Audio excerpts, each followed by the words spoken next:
नमस्कार दोस्तों, आपका स्वागत है अपनी YouTube चैनल PFP में। आज हम साइंट के बारे में चर्चा करने वाले हैं। स्टॉक में 4% की शानदार तेजी नजर आ रही है और स्टॉक में बॉटम बनता हुआ नजर आता है। तो ऐसी सिचुएशन में एज अ रिटेलर हमारी स्ट्रैटेजी क्या होनी चाहिए, इसके बारे में आज हम चर्चा करने वाले हैं। तो सबसे पहले वो रीजन जान लेते हैं कि स्टॉक में इतनी तेजी क्यों देखने को मिल रही है। तो कंपनी के रिजल्ट्स आ गए हैं और क्वार्टर 3 में प्रॉफिट हमें 97% बढ़ता हुआ नजर आता है क्वार्टर ऑन क्वार्टर बेसिस पे। अगर रेवेन्यू के बारे में बात करें तो 16% का जंप आया है। तो क्लियरली आपको मार्जिन भी बेटर होते हुए नजर आते हैं। तो ओवरऑल रिजल्ट्स मार्केट को बहुत ही अच्छे लगे हैं और स्टॉक में भी उसी प्रकार का रिएक्शन नजर आता है। कंपनी के फाइनेंशियल ट्रेंड के बारे में बात करें तो आप देख पाएंगे पिछले 3 साल से रेवेन्यू नीचे जा रहा था, लेकिन फिलहाल रेवेन्यू बढ़ता हुआ नजर आया, जो कि अच्छी बात है। प्रॉफिटेबिलिटी के बारे में बात करें तो यहां पर भी प्रॉफिट्स नीचे आ रहे थे, उसके बाद अच्छी रिकवरी देखने को मिली है। 2022 में जो रेवेन्यू है वो ऑल टाइम हाई नहीं है, क्योंकि 2019 में इससे ज्यादा रेवेन्यू था, लेकिन 2022 का जो प्रॉफिट है वो काफी ज्यादा अच्छा नजर आता है इन कंपेरिजन टू 2019। तो कंपनी के जो मार्जिन है वो आपको बेहतर होते हुए नजर आए हैं, ये क्लियरली अच्छा हो जाता है। रिटर्न रेशियोज के बारे में बात करें, आरओई 17% है, आरओसी 21% है, आरओए 11% है। पिछले साल के मुकाबले आपको यहां पर इंप्रूवमेंट होता हुआ नजर आता है और डिसेंट रिटर्न रेशियोज भी नजर आते हैं।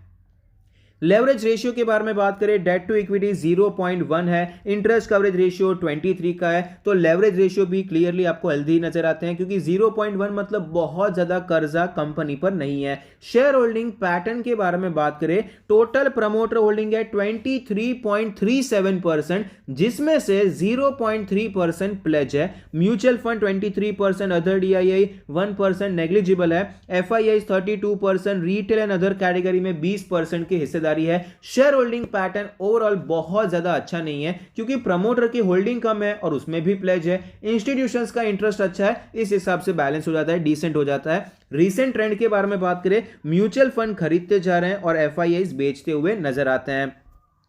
वैल्यूएशन के बारे में बात करें, पीई रेशियो 20 है, जो कि हिस्टोरिकली एवरेज साइड पे है, सेक्टर के मुकाबले सस्ता है। प्राइस टू बुक रेशियो 3 है, जो कि हिस्टोरिकली एवरेज साइड पे है। 10,000 करोड़ की मार्केट कैप, एक स्मॉल कैप कंपनी है। तो वैल्यूएशन बहुत ज्यादा महंगा नजर नहीं आता है और बहुत ज्यादा चीप भी नजर नहीं आता है। फाइनेंशियली बहुत ज्यादा ग्रोइंग कंपनी नहीं है, इसीलिए अगर 20 का पी रेशियो साइंट को मिलता है तो यहां पर हम डिसेंट वैल्यूएशन कह सकते हैं। स्टॉक के चार्ट पर हमें क्लियरली पता चलता है कि पिछले 1 साल में पहले तो गिरावट देखने को मिली, उसके बाद स्टॉक हमें कॉन्सोलिडेट करता हुआ नजर आया है और फिलहाल ये स्टॉक अपने सारे मूविंग एवरेज के ऊपर जाता हुआ नजर आता है। डेली आरएसआई 69 का लेवल है, मोमेंटम भी काफी अच्छा है और आप देख पाएंगे कि यहां पर जो बाइंग के वॉल्यूम्स है वो भी थोड़े बहुत अच्छे होते हुए नजर आते हैं। इंपॉर्टेंट लेवल्स के बारे में बात करें, अगर हम डेली चार्ट पे सपोर्ट और रेजिस्टेंस निकालने की कोशिश करेंगे तो 850 के लेवल से ब्रेकआउट हुआ है, तो ये अभी सपोर्ट की तरह काम करेगा। 950 का रेजिस्टेंस है। वीकली चार्ट पर चलते हैं। वीकली चार्ट पर अगर हम देखने जाएंगे तो यहां पर भी क्लियरली यही इंपॉर्टेंट लेवल्स आपको नजर आते हैं, क्योंकि ब्रेकआउट यहीं से होता हुआ नजर आया है। अगर आप सपोर्ट देखने जाएंगे प्राइस एक्शन के हिसाब से तो वो हमारा 800 रुपए का लेवल हो जाता है। मंथली चार्ट पे चलते हैं, जहां पर एक कैंडल 1 मंथ को रिप्रेजेंट करती है। तो यहां पर हमारा सपोर्ट और रेजिस्टेंस चेंज होता हुआ नजर आएगा। 750 का आप सपोर्ट देख पाएंगे और यहां पर जो रेजिस्टेंस आपको नजर आएगा अप्रोक्सीमेटली करंट मार्केट प्राइस के आसपास, ये 850 के आसपास है, क्योंकि काफी समय तक स्टॉक ने यहां पर कॉन्सोलिडेट किया था, तो ये रेंज इंपॉर्टेंट हो जाती है। तो अगर इसके ऊपर ब्रेकआउट सस्टेन होता है तो स्टॉक में आपको अच्छी रैली देखने को मिल सकती है और स्टॉक अपने पुराने हाइज की तरफ बढ़ता हुआ नजर आ सकता है। अगर हम यहां पर लॉन्ग टर्म का चार्ट देखेंगे तो लॉन्ग टर्म में स्टॉक ने अच्छा तो परफॉर्म किया है, लेकिन यहां पर काफी ज्यादा वॉलेटिलिटी भी देखने को मिली है। आपको स्मूथ ट्रेंड स्टॉक का नजर नहीं आता। यहां पर तो चलिए मार्केट ओवरऑल नीचे आई थी, यहां पर भी गिरावट हुई, यहां पर भी आप देख सकते हैं डिसेंट करेक्शन देखने को मिला, यहां पर तो कुछ ज्यादा ही गिरावट देखने को मिली। अभी फिलहाल ये एक इंपॉर्टेंट लेवल पर ट्रेड कर रहा है, जहां से ब्रेकआउट हुआ था उस लेवल पे कॉन्सोलिडेट करके 6-8 महीने कॉन्सोलिडेशन के बाद ये स्टॉक ऊपर जा रहा है, तो यहां पर एक अच्छी अपॉर्चुनिटी हमें मिल सकती है।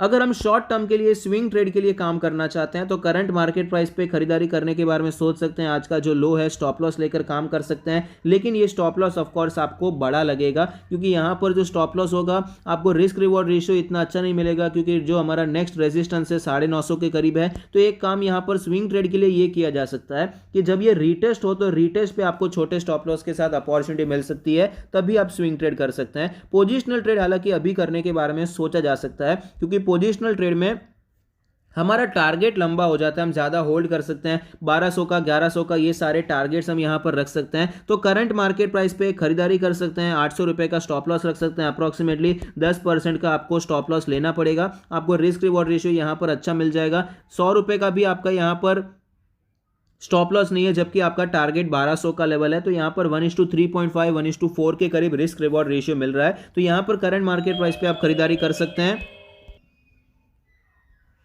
800 के नीचे आप यहां पर स्टॉप लॉस रख सकते हैं और यहां पर आपकी जो खरीदारी होगी 50% की खरीदारी अभी करने के बारे में सोच सकते हैं और बाकी की खरीदारी 1000 रुपए के ऊपर, ये रेजिस्टेंस के ऊपर आप ऐड कर सकते हैं। 1200 का हमारा टारगेट रहेगा। लॉन्ग टर्म के लिए बात करिए तो लॉन्ग टर्म के लिए देखिए यहां पर मैं स्टॉप लॉस के बिना काम करना सजेस्ट नहीं करूंगा, क्योंकि फाइनेंशियल ग्रोथ कोई बहुत ज्यादा अच्छी नहीं है कि हम यहां पर बाय ऑन डिप्स वाली स्ट्रेटेजी ब्लू चिप में जैसे हम फॉलो करते हैं वैसा हम यहां पर फॉलो कर पाए। तो प्रेफर आप ये कीजिए कि करंट मार्केट प्राइस पे खरीदारी कर सकते हैं, लेकिन 800 के नीचे स्टॉप लॉस रहेगा। बाकी ओपन टारगेट के लिए आप स्टॉक में होल्ड कर सकते हैं। जब तक मोमेंटम अच्छा है तब तक आप होल्ड कर सकते हैं, क्योंकि प्रीवियस ट्रेंड देखिए काफी अच्छा था, गिरावट हुई, कंसोलिडेट करके स्टॉक ऊपर जा रहा है। तो स्टॉक और भी ज्यादा ऊपर जा सकता है। ऑब्वियसली टाइम लेगा, 2-4 साल में स्टॉक और भी ज्यादा ऊपर जाने की कैपेसिटी रखता है। टेक्निकली 1500 ये सारे टारगेट्स कोई बड़ी बात नहीं है। अगर 1-2 साल में टारगेट्स अचीव हो जाते हैं तो ये सब सोचकर आप खरीदारी तो कर सकते हैं, लेकिन स्टॉप लॉस यहां पर डिफाइंड होना चाहिए। 800 के नीचे स्टॉक चला जाता है तो एग्जिट करना यहां पर आपको प्रेफर करना चाहिए। आई होप आपको वीडियो पसंद आता है, कुछ सीखने को मिलता है। Thank you, stay happy, happy investing.